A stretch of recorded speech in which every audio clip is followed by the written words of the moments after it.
If you were a teen glued to your TV in the late 90s and early 2000s, you probably remember her as the brainy and brilliant Lily Esposito from Popular, or maybe from She's All That, Boy Meets World, The Brady Bunch movie, and so many more moments of millennial pop culture perfection. On today's episode, we are interviewing actress Tamara Mello.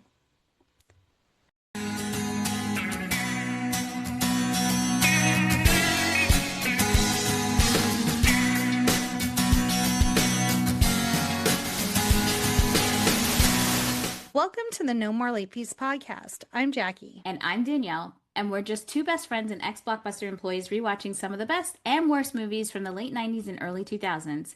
This week on the No More Late Fees podcast, we are beyond excited to sit down with the multi-talented and forever iconic Tamara Mello to talk about her journey through Hollywood, her process as a performer, and what she's up to now. What first drew you to acting, and what was kind of the moment that you knew like this path was what you wanted to pursue as a career? I think, I always liked people paying attention to me. Although I was very, very shy, but I liked acting because it got me out of myself. I could pretend to be somebody else. And I liked that. And when I was in college, I was part of a professional theater company. A local professional theater company in Orange County. And I loved being able to affect people. I loved like making people laugh or cry or whatever it was. And I was lucky enough to get an agent through, I was doing a play and an agent came and signed me. So I was very lucky, and I didn't know any better. So I was like, well, I guess I'm just going to move to Los Angeles and be a famous actor. Because, that's what you do. Agent, that's all you need. Sometimes that's the best. That's the best way to like not even have any other thoughts. You just go and do it. Yeah. Kind of. So my parents were like, well, finish college, have a backup plan. And I was like, I don't want to have a backup plan because then I'll fall back on something. Yeah. I don't know that I would give that advice to my own son today, but it worked for me. Yeah. So I moved to LA and I got a job at the Beverly Center selling shoes, as one does. And little by little, I started working. So like one of my very first jobs was on Boy Meets World. I did a guest star on Boy Meets World. And I just sort of built from there. I would do these guest stars and pilots. And, little by little, I was able to build a career. That's so awesome. Yeah. And what was it like navigating the industry in like the mid 90s, like as kind of a new actor on the scene? Well, I think it was probably vastly different from what it's like today. There was no social media. Thank God. Right? Yeah. And not a whole lot of internet access or, we barely had email.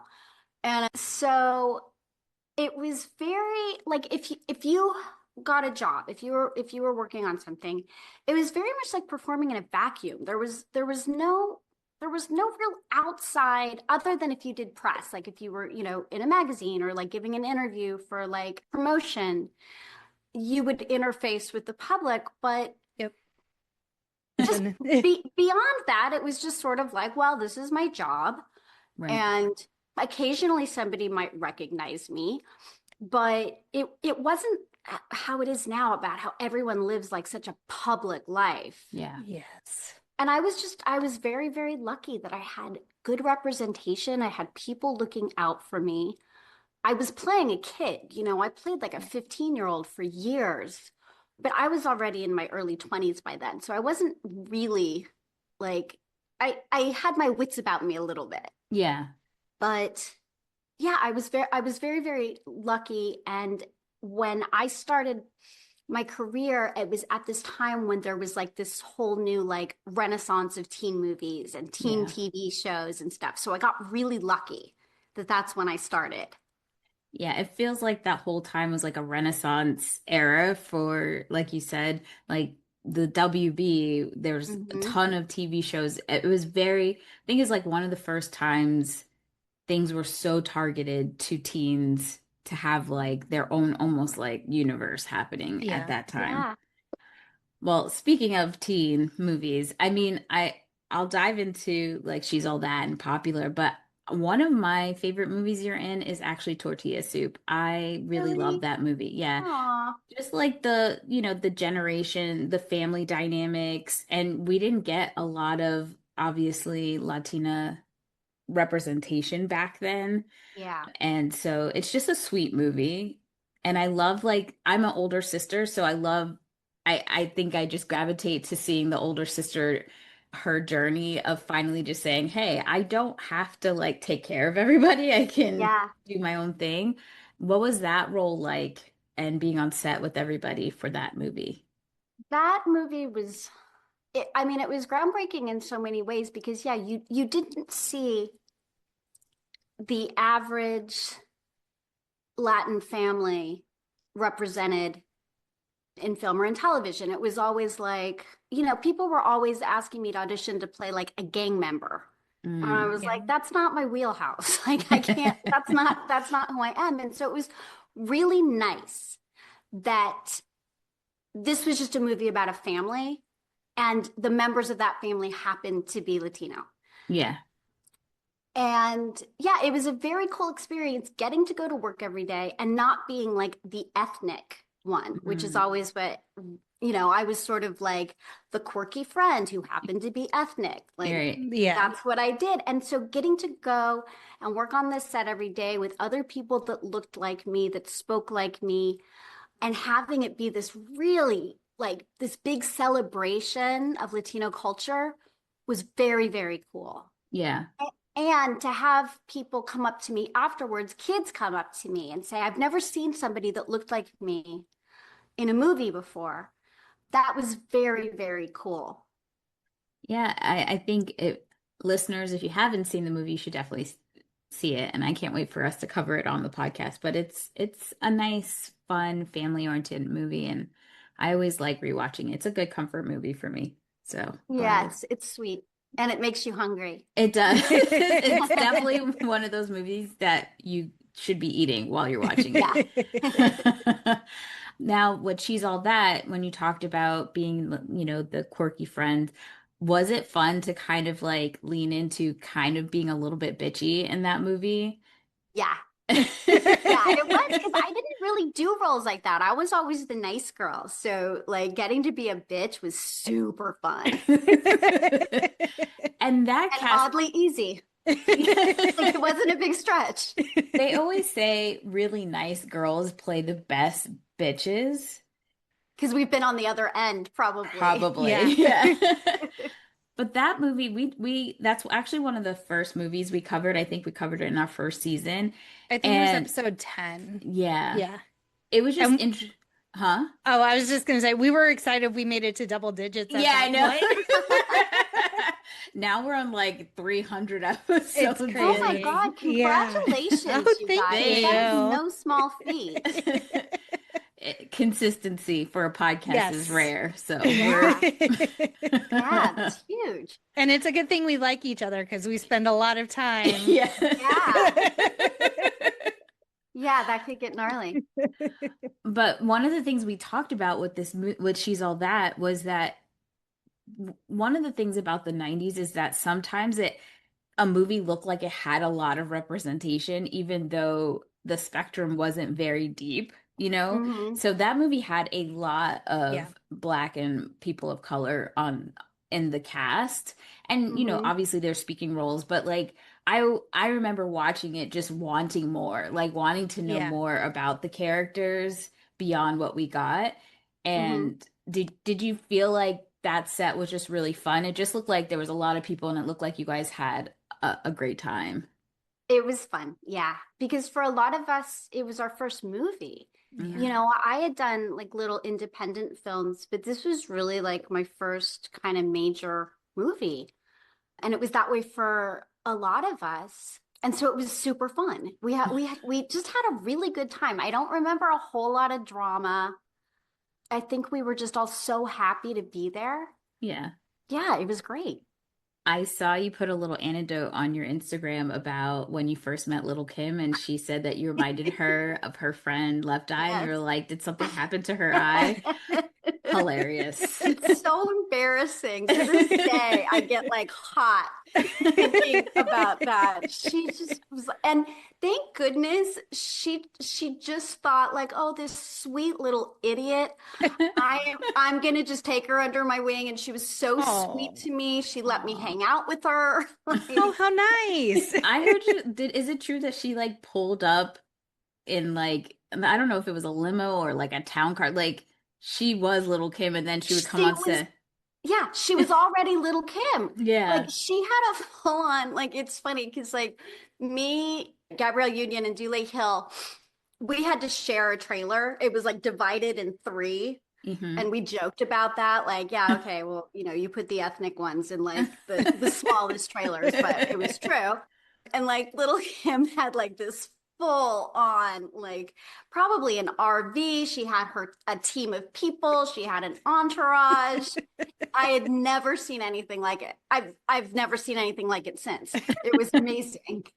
It's just so crazy because I always every time I watch that movie I'm like, okay, I have two questions. One, how did Little Kim get in this movie? Like, or why did she even? Because I don't think she did any. I think she did a few little things after that, but like, it was just so random. I loved Uh-huh. it, but random. And my Uh-huh. second question is, Usher. Was he the was he a DJ at school? Like, was he DJing in between classes? I just that question never gets answered for me, and I just don't understand. Like, what You was know he what? doing? You're so right about that, and I have no idea. I have no idea like how or why Usher just showed up. But he did. He was super nice about it. There were so Like, many things about that movie that I was just like, wait, Taylor Vaughn speaks in third person, which, by the way, Jackie will tell you I'm a Taylor Vaughn apologist every day. I don't care. Zach having his own framed picture in the school. Who does that? We don't know. And did Usher's character have after school Well, like, sessions for everyone to learn how to do the dance? yeah. Because, like, what is this? Do what I taught you. Like, he literally says, all right, now you guys do what I taught you. And I'm like, when did this session happen at school? And is he a student? Is Right? he paid it's to be there? it's Like, completely unclear. It's completely unclear. And it's majorly unclear to me because if you go back and watch the dance number, I'm not in it. Oh, wow. That's true. oh, You're right. I don't And recall seeing you. and I can only imagine that it's because the choreographer saw me move and was like, we're not even going to try it with her. There's no chance she can do this. And I remember like talking to Gabrielle and going, oh, what's your call time tomorrow? And she's like, well, we have to be there early for dance rehearsal. And I was like, what dance rehearsal? They didn't even tell me about it. Not a secret rehearsal. I think we saw in the notes too that Rachel Lee Cook like wasn't she's like I'm not much of a dancer. So you even see her kind of like just try to skedaddle out of the scene. Struggling. Yeah. I love Yeah. that. Were you surprised when you found out M. Night Shyamalan was one of the ghost writers or he came to like script doctor the movie? Forgot about that completely. So, yeah, I think that was something that like I saw like on a rewatching of it and I was like, Mhm. "What?" It was all just the weirdest. So like the director of the movie, Rob Iscove, I recently found out I was at a screening of Jesus Christ Superstar Oh, okay. and it was super fun. It was like how they do like Rocky Horror Picture Show, mhm. Yeah. like people were dressed up, they were like passing out communion, like people were walking up and down with like palm fronds. And I think Norman Jewison directed the movie, but I was watching the credits and it was like choreography by Rob Iscove. So apparently, I mean, it would seem that he just wanted to work dancing into into our film because that's just Makes what he sense. did. that that clicks. Uh-huh. Yeah. I I'm mean, not it's mad at all it. weird. I wish our high school had choreographed dancing. That would have been the Oh, best. Danielle, there are too many white people at our school to have Facts. choreographed. That means I would have been the shining star. I would have brought out my tap shoes and killed it. I know what my strengths are, and choreographed dancing is not it. Well, since we're on the line of unhinged, let's talk about popular. Uh, Okay. look, I always tell people because I used to love Glee and everyone knows Ryan Murphy now, but I always tell people I'm like the blueprint, the beginning of this was popular and Mhm. so many elements of Glee. I'm like, I remember where they did this storyline on Popular, but Yeah. it was, I think in the beginning, it was a funny comedy, but there were so many moments where that show just really went off the rails, and I loved every second of it. It's That so show was funny. bananas. Like people sometimes ask me, like, they'll go, whatever happened to like you and like Bryce's character? What was his character? Kip? No. No. What was Oh his no. Josh. name? Josh. Josh. Like whatever happened to Lily and Josh? Did they stay married? And I'm like, oh my God, they got married. That is bananas. Like they got married and he was like selling windows door to door. Like something insane. Yeah, so many of the characters dated each other on the show, and it was Uh-huh. just like, who is everybody going to end up with? But I did love the fact that it kind of spun everything on its head because you mixed like the outsiders with the popular kids, and then Mhm. by the end of the show, everybody was like, you One couldn't big even, group. right? Yeah, Yeah, that show was wild. Like we just never knew. We'd get to the table read on, Monday, and we just never knew what was going to happen. But all of the musical stuff that happened was very much like Ryan Murphy, like training wheels. Like he knew that someday he wanted to make Glee, I think. And so yeah. like, let's do a musical episode. And yeah, I think that a lot of the stuff from Glee, like Popular, was the jumping off point. I think one of the best parts about Lily is that, each character represented different facets of teenage life, and you being kind of like shy in the beginning and kind of being quiet, not quiet, but like kind of quirky, I think a lot of girls and our age range related to your character. I think every person on that show you could find someone, and Lily just was that person that you could relate to if you Oh, were. that's nice. Yeah, I mean, I think, like Lily definitely had that like social justice warrior lean. Also, I get a lot of still, I get like Instagram messages from people who say, watching you on Popular helped me come out to my family. Oh. Oh. And listen, it's been a long time and I'm not real clear about why that's true. I I can know there see was some girl Lily. on girl stuff, I think with Carmen. I know there was some gay bashing that happened, but like anytime somebody says like you were an ally and it helped me, I'm thrilled. Yeah. I could see Lily's character being queer coded, you know? 100%. Yeah. Yeah, and I think that there was absolutely a level to that. And we had, there was an episode I remember where Lily and Carmen kissed, but I don't remember if it ever aired. Oh, Like the wow. episode aired, but I don't remember if the kiss aired. I think it might have been a little too salacious for the WB. Yeah, because I'm trying to think. I think the first time we really saw it was on Buffy with Allison Hannigan's character, Mhm. and that was by the fourth season. And so maybe, Yeah.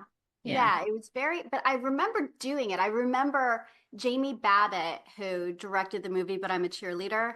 Hmm. Oh, yeah, we just Um, did that. it's such a great movie, but she directed a bunch of popular, and so she was directing the kissing episode, and I remember she's like, do you guys want to go like in one of your trailers and like we can practice the kiss so you're not nervous about it? And there was so much attention like paid to it, which that never would have happened if it was just like me kissing Josh or something. Right. You know, Yeah. it was just such a different time. Yeah. Oh man. I Yeah. love Popular.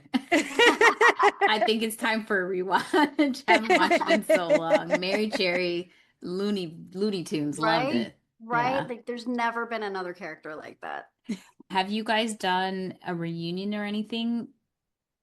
No. I That's mean, crazy. there are people from the show, Chris Gorham, Yeah. who played Harrison, and his wife Vanelle, who played Poppy Fresh, I'm they are dear friends of mine, and I see them pretty often. Aw. Yeah, but I don't really talk to anyone else. Like no hard feelings.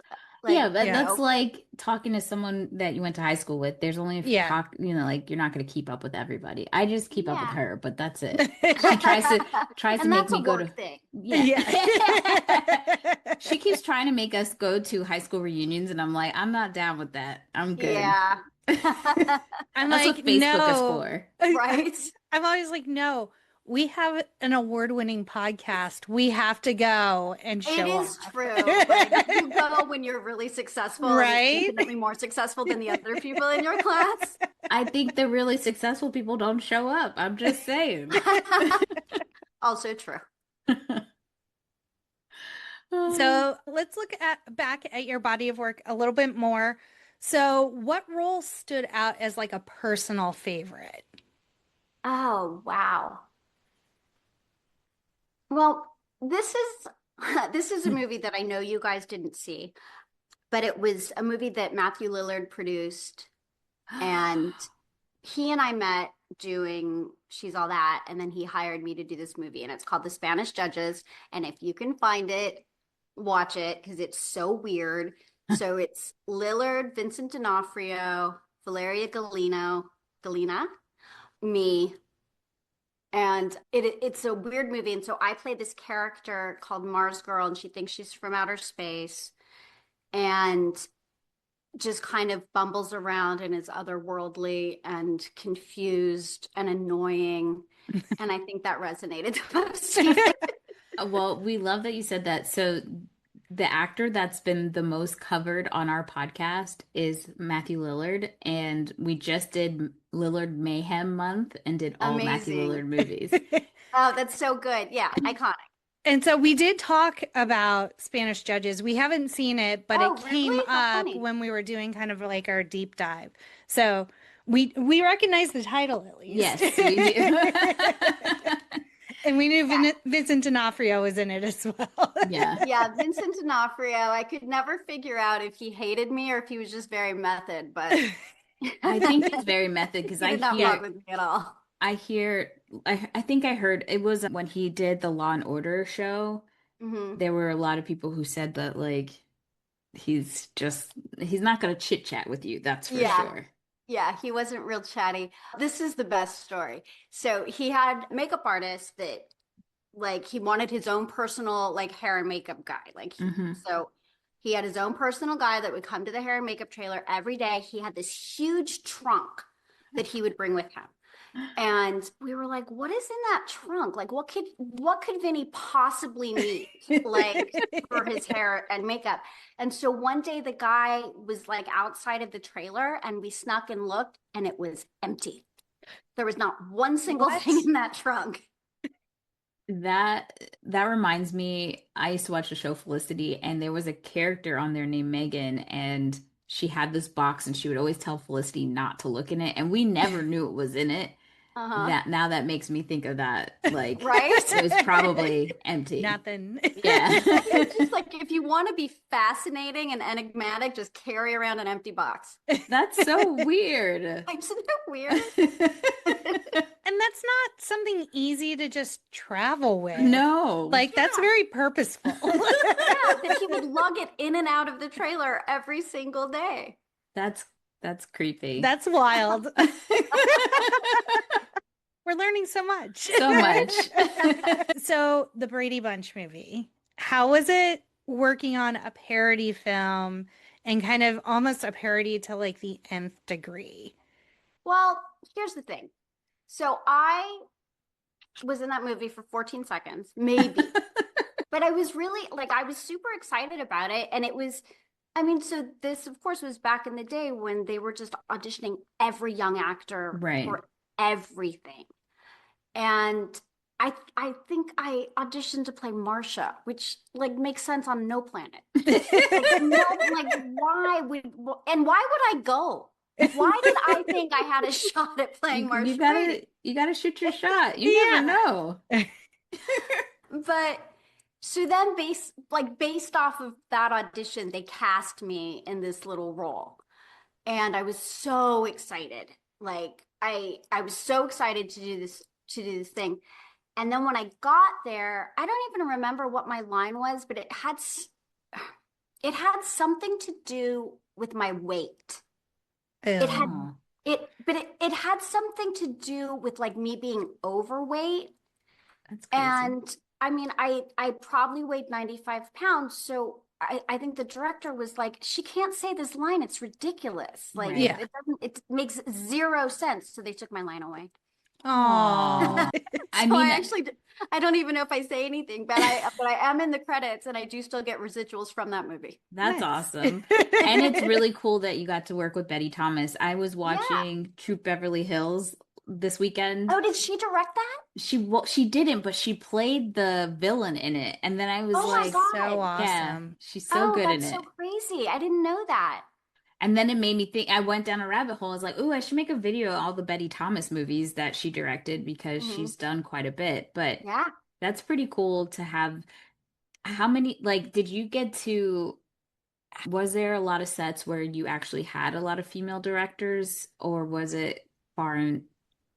Well, I mean, on Popular, we had a decent handful of female directors. I did a show called Nothing Sacred, and we had a couple of female directors that directed multiple episodes. Yeah. So there weren't a ton, but there were a couple, and they were, they were great. They were like amazing, smart, strong women. And that's a really cool thing to get to see when you're just first starting out in Hollywood. Right. I envy that you got to even breathe the same air as Betty Thomas. Well, I always think it's cool because didn't she direct Private Parts? The Yes. Howard Yes. Stern movie? Yeah. Yeah. So yeah, I always make that correlation in my mind, like somehow I'm therefore connected to Howard Stern on our what's it called? Never mind. I had a word that I was going to say and then it went away from my head. It happens to us all the time. No Yeah. worries. No judgments here. Bringing it back to Boy Meets World, were there any like memories or stories from that set? I was very excited to get that job because I had to audition for it like a bajillion times. Oh, And I later found out, or I recently found out that they wanted Rachel Lee Cook to do the role. She was dating Ryder Strong at the time. I did not And- know that. Yeah. Okay. Yeah. And so she was like, I'm not gonna do this. Like, I'm a movie star. I'm not gonna like do this dumb guest star. And so they hired me, but they hired me because I kind of looked like Rachel. Hmm. And so it was this weird thing I found out recently that Yeah. like the producers were telling Ryder, like, yeah, we got this girl. She looks like your girlfriend. That's And- weird. That's Yeah. super weird. Yeah. But I mean, I didn't know any of that at the time. It was great. People would say things to me like, you look a lot like Ryder's girlfriend and she's not happy about it. And Oh, and this was before you guys got to be on and She's All That Together, right? yeah, and I don't even know if that was true. And Rachel Oh. and I are really good friends now. Yeah. I can't imagine like an unkind word coming out of her mouth. It's just so Right. silly. Well, we listen to Pod Meets World every now and again, and we actually have really close friends who do another podcast called Bra Meets World, and so it's them covering Boy Meets World from a two black guys' perspective, and they're on Pod Meets Oh, World every season, which is really really? cool. Oh, Yeah. Yeah. that sounds interesting. I want to listen to that. Yeah, it's a good show. I think they wrapped their show up, but they do special episodes like when they go on their show, when they go on Pod Meets World, and then like when movies and stuff that are relevant come up. But it's a good show, and just listening to both those shows, we really can tell that that set was very toxic, unfortunately. Like there was a lot of not so cool stuff happening at Yeah. the time. Yeah, So, like, yeah, I think I sort of learned that later. For me, it wasn't a bad experience, but I was also so very new. So, right. Yeah. anything was a great experience. Yeah. Knowing better. Just Like, happy to be here. yeah, like just tell me what to do. You can abuse me any way you want. I'm just gonna do it with a smile on my face.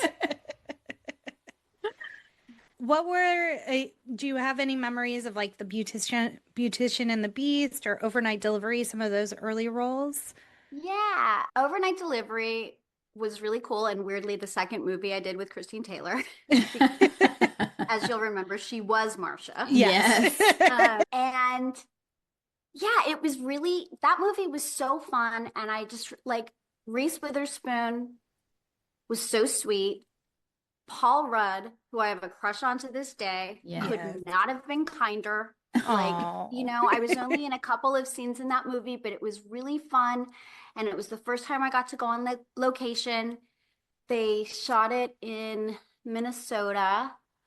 And yeah, it was super fun and everyone was really nice. And but I remember they picked me up from the airport and I wasn't supposed to work until the next day. And I had this big monologue. And I'd been working on some other job and I hadn't really had time to memorize it. And they picked me up from the airport and they said, "You're going to set right now. We have to shoot this scene today." And I was like, "No, no." And so it was fine. Like I memorized it on the fly. Oh my Um, God. That's but amazing. yeah, it was super fun. And yeah, Beautician and the Beast, that was an early one. And I got the feeling that Fran Drescher didn't care for me too much, but it may not have been me specific. Yeah. Yeah. It may have Look, been most people. look, we could take this part out, what I'm gonna say. I used to love the nanny up and down. You couldn't tell me anything. But the more I learn about our girlfriend, I'm very disappointed. Oh, really? Yeah, I'm not happy. Like Oh, it's been saddening. But I'm so we sorry. most of it's not your fault. I'm just watching like her because she's in charge of Zag. SAG and Yeah. just seeing some of the stuff that's come out. It's kind of like, oh, Franny, why, Yeah. girl? But that Yeah. sucks. That Yeah, sucks. it wasn't Yeah. super fun for me. Yeah. And I remember auditioning for it, and they said, "Can you do it with an accent?" And I was like French? Can you Oh, be And they more were like, specific? you're right.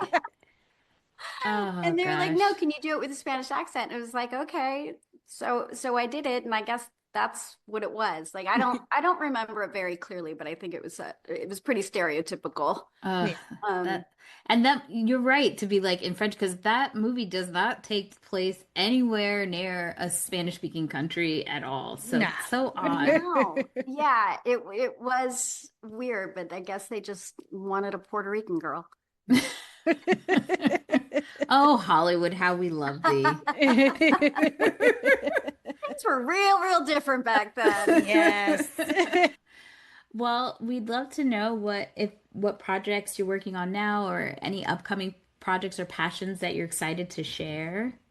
Well, I stopped acting maybe a few months after, maybe 6 months after I had my son, and my son is now 18.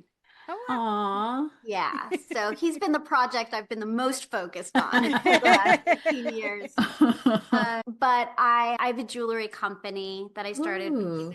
when he was very little. It's called Gray by Tamara Mello, and it's named after my son, Grayson. Aw. So yeah, so that's what I'm doing now. And I have a studio in my home, so I'm lucky enough to get to, work from home and make jewelry for people. Well, That's we'll amazing. definitely make sure to put your jewelry, the link to your jewelry Oh, store thank you. in the Yeah, show Thank notes. absolutely. you. That is really cool. Do you feel like the doing your jewelry now, is that like where your creativity continues to evolve now? Because I just feel like many people, especially if they have a creative field that they've been working on, they always have to have some sort of creative outlet. Yes, absolutely. It allows me to be creative. It also allows me to be in control. Mm, So it's like when you're an actor, as far as working goes, you're pretty dependent on people hiring you to right. then get to, have that outlet, that creative outlet. And so this is a nice thing. I get to be as creative as I want to be, and it's not dependent on anybody else. Although I do miss acting. I miss it very much. It was my first love and my Right. first passion. So I don't rule out going back to it. It's just a very different time. Yeah, we had Mona May, the costume designer from Clueless, on, Uh-huh. and she was just talking about just how different it is to make a Hmm. movie now versus back then. She's like, it was Yeah. the golden age back then, and to be able to Yeah. make stuff. Yeah. Yeah, It's funny though how the things just stay with you, like the muscle memory of it. yeah, My husband was shooting a video for me today in my studio of just me working, and yeah. Hmm. he's a television editor, so he's going to edit together this cool video of Oh, me like nice. working in my shop. But he was like, okay, start here and then cross over there to that machine and do that. And I was like, okay. And I was like, wait a minute. I was wearing my goggles the last time. Continuity is going to be all messed up. So I'm gonna pick the goggles up on the cross. And it was really fun. Like I got to act a little bit today. That's so much fun. It is. Little cottage industry. What advice would you give to actors or other creatives who are starting out today, just from your experience over the years? I would say, when you get that little bit of success, just treasure it and savor it. There's a lot in this industry of people. My manager, who was my acting manager for many years, always said actors are happy or unhappy when they're not working, and they're unhappy when they're working. Because there's always this thing of like, I'm not being treated well enough. I'm Right. not getting offered the kind of roles that I think I should be getting. And so it doesn't leave a lot of room for gratitude. And I don't mean to be that gratitude person, but I think it goes a long way. Yeah. And the other thing that I always tell people is when you get to a set, learn everybody's name. Every single person on the crew, you take that call sheet and you study it, and you greet everybody by name every day, and you study what they do so that you have Mhm. appreciation for every single person on that set. Yeah. I'm going to put you on the spot really quickly. So, one of the things we ask a lot of the people on our show, when we worked at Blockbuster, we had employee picks where we got to like pick which movies we wanted to put on the shelf for people to see, like recommendations. Mm-hmm. Now, from the time period of 95 to 2005, if you could Oh, pick three movies that you would recommend, oh man. what would they be? And don't worry, Oh, take your time because I know I three just put you on the movies. spot.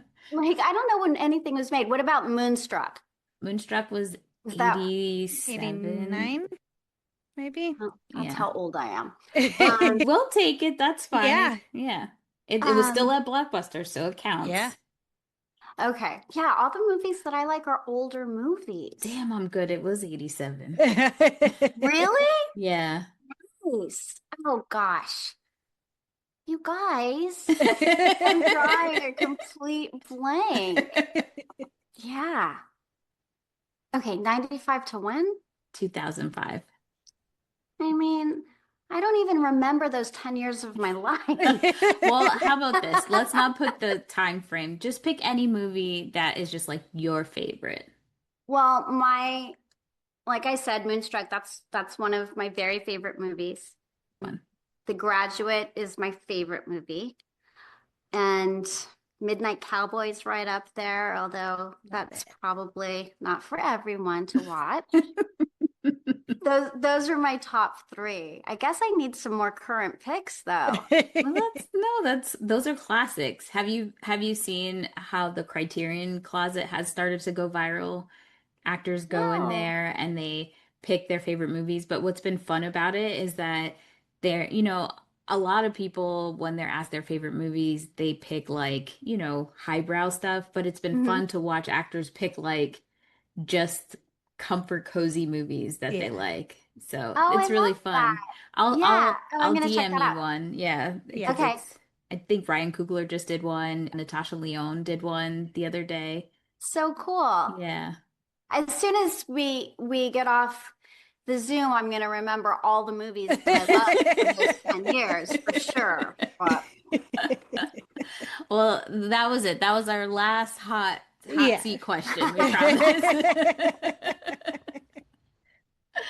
And Tamara, thank you so much for joining us. Like, this has been such a pleasure, and we're so grateful, talk about gratitude, that you agreed to come on and just share your experiences and that love of kind of like the 90s, early 2000s cinema that we all kind of congregate around now as nostalgia. it was my absolute pleasure.